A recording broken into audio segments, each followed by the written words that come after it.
what you wanted, man. Isn't this what you wanted? It's gonna be a shame, dude, if you don't make these dates. We're gonna have pissed off agents. I'm gonna get yelled at. Everybody's gonna have the world's gonna fall apart. It's gotta I think it's too much because it's like, I think if you go like this, it's okay. It's just like if you like go like The P6 going up? P-stick for a really long time. I think it's, yeah, like looking down.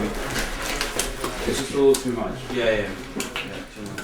My biggest decision in doing the film was Gus, you know, and his filmmaking. For me, he's the best. And the interesting thing that he does is like, he creates an environment where the ideas can flow. And then you reach over for the ball because you have to reach for it. We had talked about this project for years, and I've seen it. We've had like different scripts, and like, you know, there was times where it was gonna go and then it didn't go.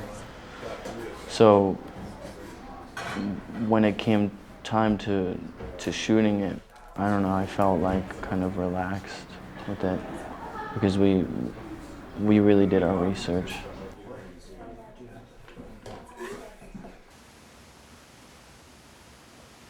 Usually on a movie, you have a script, so it's all out, it's done for you. You know what you're gonna have to be doing, you know?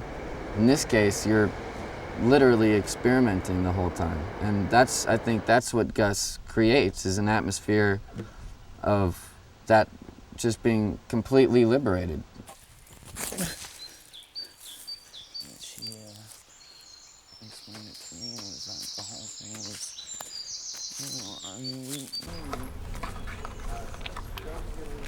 This is our first time acting in front of a camera. This is a nice house. Thanks. You want a drink? No, thank you. Don't you, the blood of Christ thing? No, we use water instead of wine. Water for the blood of Christ? Yes. Usually we're in dramatical, like drama, theatrical mood. The past year I was in Wizard of Oz. I was a munchkin. Yeah. 6'4" munchkin. Yeah, it's kind of odd. Wow. Hello, my name's Elder Freeberg. Our drama teacher fully supported this. She helped us a lot in preparing for it. Last Days is a very personal portrait of an artist in hiding, in crisis, trying to escape from the pressures of an artistic career, dealing with substance abuse issues, estranged from their family. It's someone in crisis.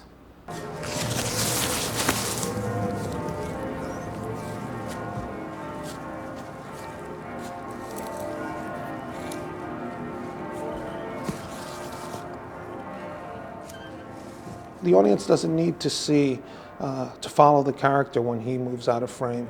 You have sound, you have just the bookends of the scene that tell you what is happening and what may be happening. And it involves the viewer more than cutting into the room to show them exactly what he's doing. All of a sudden, the audience becomes more active in the scene, and I think there's a greater connection emotionally with the material than if you always deliver it to them. So I think if we feel like the audience is getting the information by not moving the camera, we won't move the camera. And it creates a tension that in cases of Last Days, I think is important.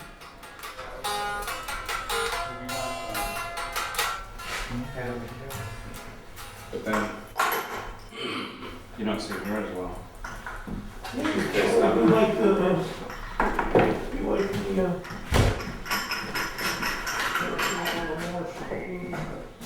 I have a lot of respect for Gus, and I like his how hard he works, and I like how now he's seems to be flexing his muscle. I feel like he's taken everything he's learned and and trying to explore new ground, and instead of relying on safe kind of practices. And I really like that. I like that I don't know what's going to happen.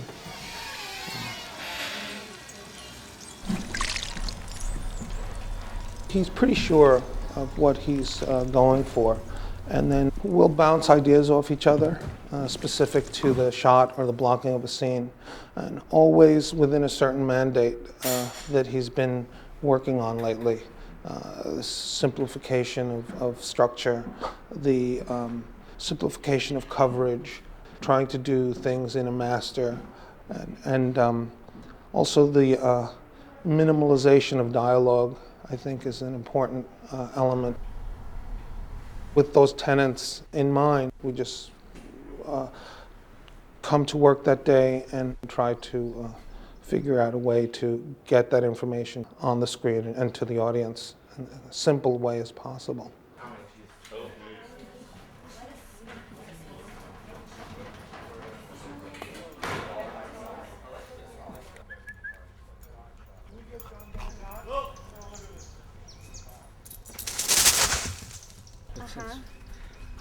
No, I think it's kind of cool. I kind of love it.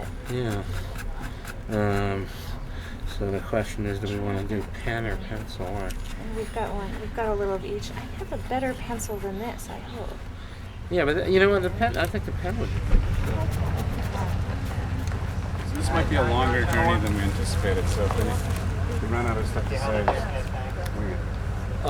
Both in both directions. Well, by the time you get down there, you might realize Yeah, I mean, the one I'm not sure of at all is going down. The one coming back is, I think I'll be able to. So we'll just see. Then one day he thought the way to make money. There were a lot of people who had exotic backgrounds in vaudeville. And there was a Chinese magician named Ching-Ling Fu who was doing really well. So Billy Robinson sort of disappeared, and he resurfaced as a Chinese magician named Chung-Ling Soo. He had his hair cut off and made into a queue, you know, one of those long queues at the back of his neck. And he had himself made up to look like a celestial. I had a dog walking business, and I walked Gus's dog. And he's like, "You know what, kid? I like you. You want to act?" And I was like, "Yeah, I do." So here I am. Blake! Me, Donovan! Those fur boots, those are what I used to wear around town. And Gus seen me, because we're from the same town, walking around in them. And then he's like, "We gotta get, and the hat, and the pants." It's pretty much the way I used to dress when I was younger. This is cellulose nitrate, same stuff as film stock. This is eventually going to implode, completely crystallize and implode. In this movie, I've gotten to talk about real things that have happened to me, do things that I would never do, you know, in real life. I've gotten to talk about things that I love, like the Beatles and music. And, you know, I've gotten to have these relationships with these people like Gus. So it's just more of a creative experience. It's not really, it's almost not like a movie. It's almost more like an art piece, you know? And so she kept calling me. Well, so we had sex, and it was probably the best sex I ever had in my life. And he just sets it up, and you know, we ask him questions, and he'll answer them, and he doesn't always know, and that's kind of liberating. It's the most creative film I've worked on ever. I mean, there's no script. It's literally all creation, just creating something together. So, and there is no rule. There's no rule for how to do it, or who should be doing it, or whose idea is the best idea. I had a scene a couple days ago where I'm talking about a lot of things. I was talking about my music gear and just bringing my own life into it, and then Michael suggested that I talk about this thing that happened in Tokyo with this girl that actually did happen, and I had told him about it, and I had written a song about it, and he was like, so why don't you tell that story? And so I told that story, and I think that's what Gus liked the best.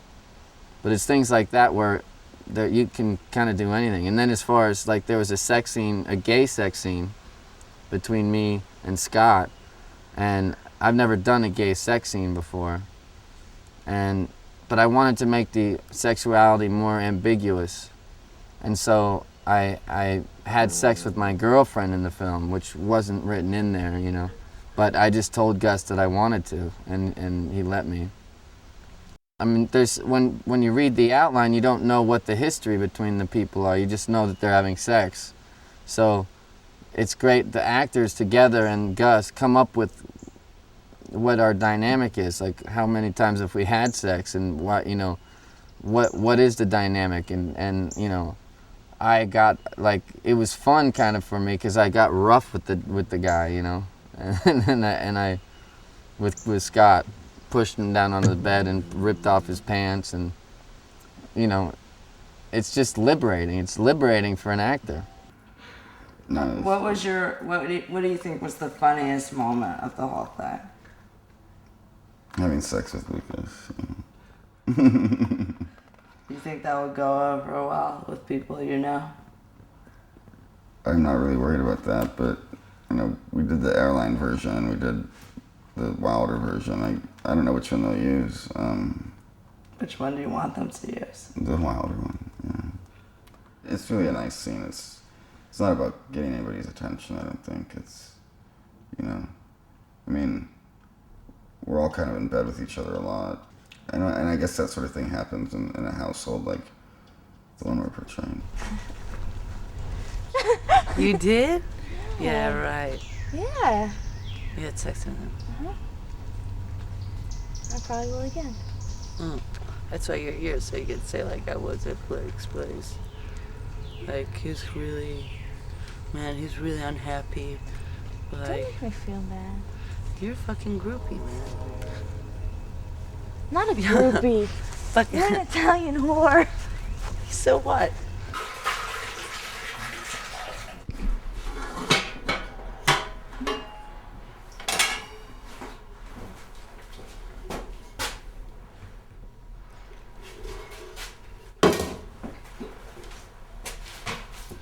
I was complaining that I thought that it was cheap of the production not to have heaters in the in the castle, and I described some jet engine heaters that I had seen on football games, and he thought that would be a great idea to use that as part of the dialogue. Originally, I was supposed to go in there and frantically complain about, you know, being out of money and receiving phone calls from people not knowing where he was, blah blah blah.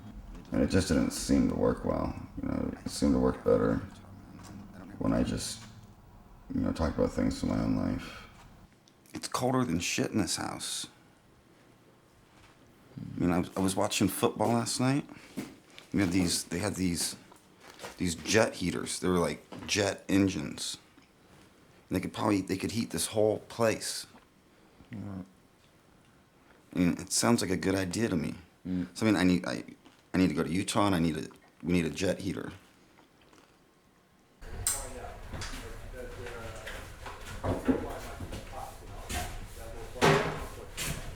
The purity of Gus Van Sant's cinema is in that it's not manipulative. You don't use the traditional methods of a music score that heightens emotion by being happy music when it's a happy scene and sad when it's a sad scene. And you don't have the editing telling you where to look and what to pay attention to and all that sort of manipulation that is, you know, standard in film and television. It's more of just a pure presentation, and you're left on your own to interpret it, and it's not manipulative by nature.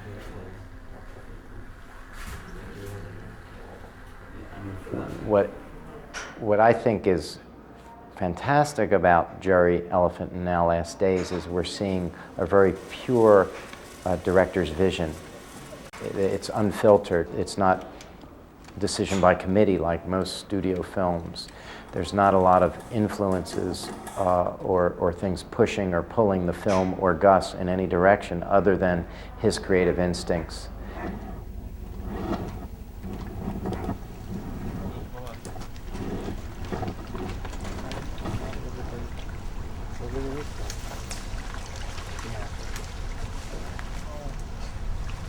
Yeah, let me have 35 then. That was For me, it's exciting because you don't know what you're gonna get that day.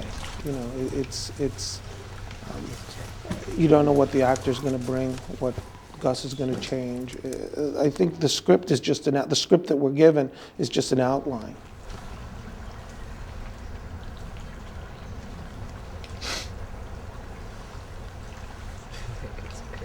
I love that, yeah. How are you, sir? Thaddeus Thomas from Yellow Pages. Who are you? The Yellow Page salesman, Thaddeus A. Thomas, was total kismet. He happened into a wardrobe fitting. Ann Roth, the legendary costume designer, said, "Who are you and what are you doing in my fitting?" And he tried to sell her a Yellow Page ad, and Gus quietly witnessed all this and asked him to be in the film. Nice meeting you, Blake. Okay, great. Well, we have some great opportunities here for you in the Yellow Pages. And what I would like to do is just ask a couple questions about your business. He didn't believe us. He didn't believe anything, and it took me multiple phone calls and a heartfelt hour on the phone to convince him that we didn't want to mug him and that we really wanted him to be in the film and to come back. And what is SAG and what does he have to do, and does he have to memorize anything, and will we give him lunch? And he wanted to know everything. All right, so it's been a pleasure, Blake, meeting you. And hope to see you again very soon, okay? Okay. I'll see you next Tuesday. All right. Have a good day. All right, you have a good day. Okay, very good. Okay, take care. After we did the scene, and I think the take that's in it is the first take that we did. After we've shot that day, because for me, that scene, when I look at it, looks like we worked on it, that we wrote out and it wasn't. We just improv'd it. And I remember asking Gus, like, how did you know that was gonna work? He was like, I didn't.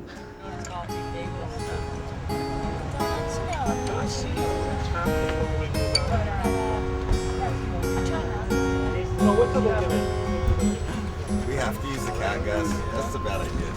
Is it? Okay, can we get this? Let's just see. Can we CGI the cat? The cat isn't necessary. Let's just try it. Hey guys, you good? I think you probably should be in the back. Hi, Mike. Hi, Mike. His name's Mike. Want me to hold Mikey too? And he's Yeah. shedding. He's shedding. He's shedding like a maniac. Let's just try it. If it's no good on the way there, we'll take him out. Okay. You want me cold? I'm gonna hand him. You want me cold? You're gonna give him to Scott. Oh yeah? Nicole, you better take him. And that Mikey. We were just three guys in a car and made a very, very big, that's all. We were just four guys in a car. Ow! Fuck! Get rid of that fucking cat! You should get out. Get out. Get out. Get out. I feel some wetness on my fucking back. I think I'm bleeding. Medic. Mike the medic.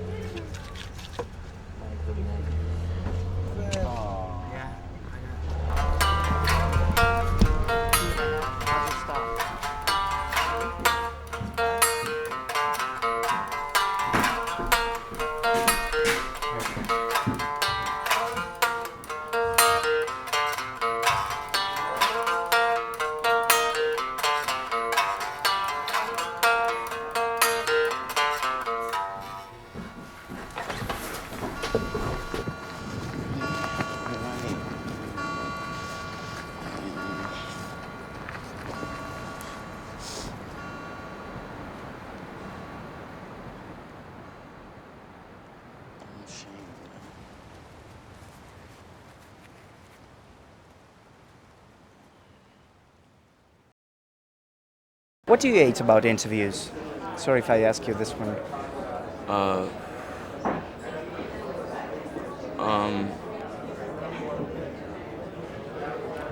don't know. I mean, I don't like having to dance around a topic. You know what I mean? I know that you first met Gus Van Sant some years ago, and I know that you and he chose you for making this role, the role of that now is this movie, the role, but it was of a boy, not of something like 16 or 17 years old, I think. Can you tell something about this first meeting with Gus Van Sant and this first project? For this project? Yeah. Well, I had sort of met him before. I'd known him probably about 2 years before we talked about this. It was more organic than like a situation where like Gus was in a room and I went in and I auditioned for the role. It was more of just like he was talking about it one day and I got really animated and I was like, you have to make this film. It's very important for you to make this film. And then he said, well, I was actually thinking that, you know, I wanted you to play it. I didn't really take him seriously at first. Yeah, I don't know if it's your case, but I grew up listening to Nirvana, listening to that kind of music, grunge music. It's your case? Did you like that music? I don't know what grunge means. Do you know what I mean? The bands that they call grunge. I don't know. I've yet to know what that means. When Nirvana was out, I was pretty young, and I wasn't able to see the change in music that happened when it was released. All I saw was that they were on the TV all the time and everyone listened to them. So I didn't really give them a chance at first. I didn't want to really listen to them. But I remember when I went into school, in middle school, I guess I was like 12 or 13. And in my school, primarily, they listened to rap music. It was all like rap and R&B. And I'd walked into school, and a lot of the students were wearing black. When I sort of asked, like, what's going on, you know? And someone told me Kurt Cobain just died, killed himself. And it really struck me that these people who were so, you know, different and had different musical tastes, but still in some way felt a loss. Did you feel the responsibility of playing a character who, you know, died very few years ago? Playing what? Playing Kurt Cobain in a way, even if it's Blake, it's a real character, real life character who died not many years ago. Yeah, but I mean, you know, if it was based on facts and times and actually was Kurt, I think I would feel. I'm not even sure if I would do it. You know what I mean? During the shooting, did you recreate in a way in the set what happened in the movie? So did you improvise, or was the whole film was improvisation? Did you like that this way of making movies? I love it. Because you know, you made Hollywoodian movies. So which is the big difference between Hollywoodian movies? You made Murder by Numbers. It was a film, you know, a mainstream movie. Yeah. So what's the thing that you hate most of mainstream movies? The thing I you know, don't like most about studio films is that there's so many people involved that don't know what they're doing. And it's more about, you know, if there's a choice on set, it's more about they're thinking about how they're gonna sell this, as though it's like, you know, a bar of soap, as opposed to like something that we're making. You know. Thank you very much. Thank you, Thank you. Over.